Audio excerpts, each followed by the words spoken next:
कैसे हो आप सब। आई होप कि आप सब बहुत अच्छे होंगे। तो वेलकम है आप सभी का पीयरलेस मार्शल स्पिरिट के एक और नए एपिसोड में। अगर आपने इसका पिछला एपिसोड अभी तक नहीं देखा है तो सबसे पहले वो जाके देख लेना, जिससे कि आज की वीडियो में आप कंफ्यूज ना हो। लेकिन अगर ऑलरेडी देख लिया तो बहुत बढ़िया, हम वीडियो स्टार्ट करते हैं। तो नेक्स्ट एपिसोड की स्टार्टिंग में हम फैंग को देखते हैं जो कि अजीब तरीके से रिएक्ट करने लगता है। वहीं उसके अंदर से काफी सारी एनर्जी निकलने लगती है। ये देखकर हानी ने उसके लिए काफी ज्यादा परेशान हो जाती है और कहती है कि फैंग तुम्हें क्या हुआ। अब इससे पहले कि फैंग उसे कोई भी जवाब दे पाता, हम देखते हैं कि वो एकदम से चिल्लाने लगता है और जिसके बाद उसके अंदर से वही दो ब्लड लाइंस बाहर आती है, जिसमें से एक का नाम यिनलॉन्ग होता है और दूसरे का नाम बाईफेंग। ये दोनों ही ब्लड लाइंस स्पिरिचुअल बीस्ट के फॉर्म में आए थे और उनकी पावर को देखकर अंकल दाओ भी परेशान होते हुए कहते हैं कि ये तो एक्सट्रीम लेवल के बीस्ट है। आखिरकार ये ब्लड पावर फैंग की बॉडी से बाहर आ गए। इतना कहते ही हम देखते हैं कि अंकल दाओ ड्रैगन प्रीजन फॉर्मेशन को एक्टिवेट करके उनको सप्रेस करने की कोशिश करते हैं। ये सब होने की वजह से फैंग को बहुत ही ज्यादा पेन हो रहा था। वही फैंग तुरंत हानिनीर से कहता है कि यहाँ से निकल जाओ। दूसरी तरफ हम देखते हैं कि वो दोनों ब्लड लाइंस आपस में फाइट कर रही थी, जिससे कि वहाँ पर बहुत सारी एनर्जी रिलीज हो रही थी। वहीं फैंग की हालत भी खराब हो रही थी। हानिनीर फैंग के लिए काफी ज्यादा परेशान थी। वहीं दूसरी तरफ इविल फैंग कहने लगता है कि ये तो फिर से आउट ऑफ कंट्रोल हो गया। जिसके बाद अभी किचन चिल्लाते हुए फैंग से कहती है कि अपनी पेन लॉग स्टिक को यूज करो। इतना सुनते ही फैंग तुरंत अपनी पेन लॉग स्टिक को बाहर निकाल कर उनको सप्रेस करने की कोशिश करता है, पर हम देखते हैं कि पेन लॉग स्टिक का भी उन पर कोई भी असर नहीं होता। ये देखकर जब अंकल दाओ कहते हैं कि शायद अब ये काम नहीं करेगा। लियान वो blood line already young master Fang से मर्ज हो चुकी है, साथ ही सारी इविल पावर भी प्योरीफाइड हो गई है। जिसके बाद अंकल दाओ अपनी केज फॉर्मेशन को एक्टिवेट करते हुए कहते हैं कि अब यही हमारी लास्ट होप है। अब जैसे अंकल दाओ उस फॉर्मेशन को उन पर यूज करते हैं तो वो फील करते हैं कि फैंग के अंदर मौजूद पावर पहले से कई गुना ज्यादा स्ट्रॉन्ग हो गई है। अंकल दाओ को उन ब्लड लाइन को सप्रेस करने में काफी ज्यादा प्रॉब्लम आ रही थी कि तभी अचानक से हम देखते हैं कि वहाँ पर तियानुआन फैमिली का ही मेंबर आ जाता है, जो कि असल में तियानुआन रॉयल फैमिली का चीफ था। वो आते ही अपनी पावर्स को यूज करता है और हम देखते हैं कि इसने बहुत ही ज्यादा आसानी के साथ उन दोनों ब्लड लाइंस को सप्रेस कर दिया था। उनके ऐसा करने पर अंकल दाओ उनको थैंक्स बोलते हैं, जिसके बाद तभी फैंग में होश में आ जाता है और वो भी कहता है कि थैंक यू सीनियर, आपने मेरी हेल्प की। जिस पर तभी वो चीफ कहता है कि मेरे सामने ज्यादा पोलाइट होने की जरूरत नहीं है। मैंने आज के तुम्हारे डुएल को देखा और तुम्हारी परफॉर्मेंस ने तो मेरे होश ही उड़ा दिए। मैंने पहली बार तियानुआन डायनेस्टी में ऐसा जीनियस देखा है। जिसके बाद वो चीफ आगे कहता है कि लेकिन आज यहाँ पर जो कुछ भी हुआ वो काफी ज्यादा अजीब था, इसीलिए मैं चाहता हूँ कि तुम हमारे एम्परर से मिलो। ये सुनकर तभी हानिनीर फैंग से पूछती है कि क्या यहाँ पर तियानुआन एम्परर की बात हो रही है, जो कि तियानुआन डायनेस्टी के सुप्रीम है। जिसके बाद सीन यहाँ से शिफ्ट होता है और हम एम्परर को देखते हैं, जिन्हें इन सब चीजों के बारे में पता चल गया था और वो कहते हैं कि अच्छा तो ऐसी बात है, शॉनयुआन फैमिली वाले तुम्हारी ब्लड लाइन को इवॉल्व करने के लिए हेल्प कर रहे हैं, लेकिन मैं श्योर नहीं हूँ कि इसके पीछे उनके कोई बुरे इरादे हैं या नहीं। जिस पर तभी फैंग उन्हें बताता है कि लेकिन वो काफी ज्यादा सस्पिशियस है, इन सब चीजों के पीछे उनका जरूर कोई ना कोई सीक्रेट होगा। जिसके बाद तभी एम्परर फैंग से कहता है कि क्या तुम मुझे वो दिखा सकते हो। और फिर इतना सुनते ही फैंग वहाँ पर उन दोनों ब्लड लाइंस को फिर से समन करता है। उन ब्लड लाइंस की पावर को देखकर एम्परर भी हैरान हो गए थे। वहाँ पर अंकल दाओ भी मौजूद थे और उन दोनों ब्लड लाइंस को देखकर अचानक से अंकल दाओ को एक स्क्रोल के बारे में याद आता है, पर वो ठीक से याद नहीं कर पाते कि असल में उस स्क्रोल में किस चीज के बारे में लिखा हुआ है। जिसके बाद एम्परर एक जेट पेंडेंट को फैंग की तरफ फेंकते हैं और हम देखते हैं कि इससे बहुत ही ज्यादा आसानी के साथ वो दोनों ही ब्लड लाइन सप्रेस हो गई थी। फिर वो फैंग से कहते हैं कि तुम इस जेट पेंडेंट को अपने पास रखो, ये तुम्हारी ब्लड लाइंस को कुछ टाइम के लिए सप्रेस कर सकता है। फिर उसे लेकर फैंग एम्परर का शुक्रिया अदा करता है। जिसके बाद वो एम्परर आगे कहता है कि लेकिन फैंग मैं तुम्हारी इतनी ही हेल्प कर सकता हूँ, तुम्हारी ब्लड लाइन के पास एंडलेस पोटेंशियल है, इसलिए अब भी चांसेस है कि ये फ्यूचर में भी इवॉल्व होंगे और अगर ऐसा हुआ तो उस टाइम पर मैं भी इसको सप्रेस नहीं कर पाऊंगा। उनकी बातों को सुनने के बाद फैंग थोड़ा सैड हो जाता है और वो अपने मन में कहता है कि यहाँ तक कि तियानुआन के सुप्रीम भी हेल्पलेस है। इसका मतलब है कि शॉनयुआन ब्लड लाइन बहुत ही ज्यादा पावरफुल है, लेकिन मैं सुप्रीम से शॉनयुआन फैमिली के बारे में कुछ तो पूछ ही सकता हूँ। जिसके बाद फैंग सुप्रीम एम्परर से पूछता है कि क्या आप शॉनयुआन फैमिली के बारे में कुछ जानते हैं। जिस पर एम्परर कहते हैं कि नहीं, मैं कुछ भी नहीं जानता, लेकिन तुम्हारी करंट स्ट्रेंथ को देखने के बाद मैं तुमसे यही कहूंगा कि तुम शॉनयुआन फैमिली को आसानी से ऑफेंड मत करना। अब उनकी इस बात को सुनने के बाद फैंग उनसे कहता है कि अगर आपकी मदर मुसीबत में होती तो क्या आप भी बैठे रह सकते। जिसके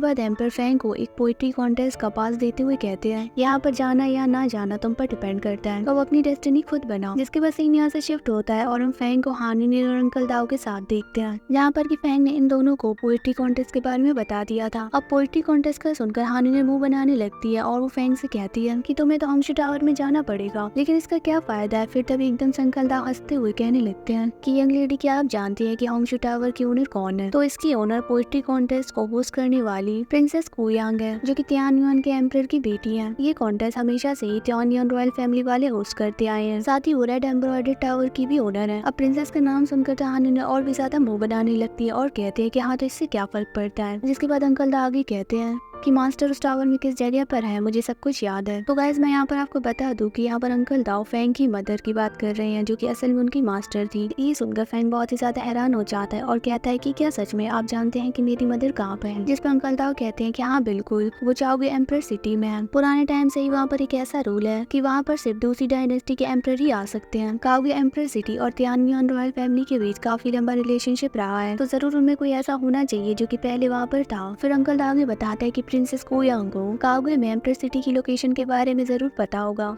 अब उनकी सारी बातों को सुनने के बाद फैंग कहता है कि लगता है कि मुझे पोएट्री कॉन्टेस्ट में जाकर प्रिंसेस से मिलना ही होगा, लेकिन मुझे एक बात समझ में नहीं आ रही है कि सुप्रीम लॉर्ड ने मुझे ये डायरेक्टली क्यों नहीं कहा। जिस पर तभी हान ने टॉन्ट मारते हुए कहते हैं कि उन्होंने ये सब जानबूझकर ही किया है। वो चाहते हैं कि तुम उस कॉन्टेस्ट में जाकर उनकी डॉटर से मिलो। वो खुद भी तुम्हें काओगे एंशिएंट सिटी में ले जा सकते थे, लेकिन उन्होंने ऐसा नहीं किया। हर कोई तुम जैसे जीनियस को अपना बना के रखना चाहता है, उन्होंने ये सब प्लान करके ही किया है। इतना कहकर हान ने गुस्से में मुंह घुमा लेती है। इधर दूसरी तरफ फैंग भी समझ गया था कि हान क्या कहना चाहती है और फिर वो हान को मनाते हुए कहने लगता है कि अरे अरे तुम गलत सोच रही हो, एम्प्रेस से बस एक छोटी सी मिस्टेक हो गई है। तुम ही बताओ भला इस पूरी दुनिया में कौन नहीं जानता कि मैं फैंग सिर्फ अपनी हानिनीर से ही प्यार करता हूँ। उसकी बातों को सुनने के बाद हानिनीर कहने लगती है कि देखो ये कैसे मीठी मीठी बातें कर रहा है। जिस पर तभी फैंग कहता है कि तुम कहो तो मैं हेवन और अर्थ की कसम खाने के लिए भी तैयार हूँ। जिसके बाद तभी हानिनीर वहाँ से जाते हुए कहने लगती है कि उस पोएट्री कॉन्टेस्ट में अकेले जाने की हिम्मत तो कभी भी मत करना, मैं भी साथ चलूंगी। अब ये सुनकर फैंग उसके पीछे जाते हुए कहने लगता है कि हाँ हाँ जरूर, तुम भी मेरे साथ चलना। वही अंकल दाओ तो इन दोनों की हरकत को देखकर बस हंसी रहे थे।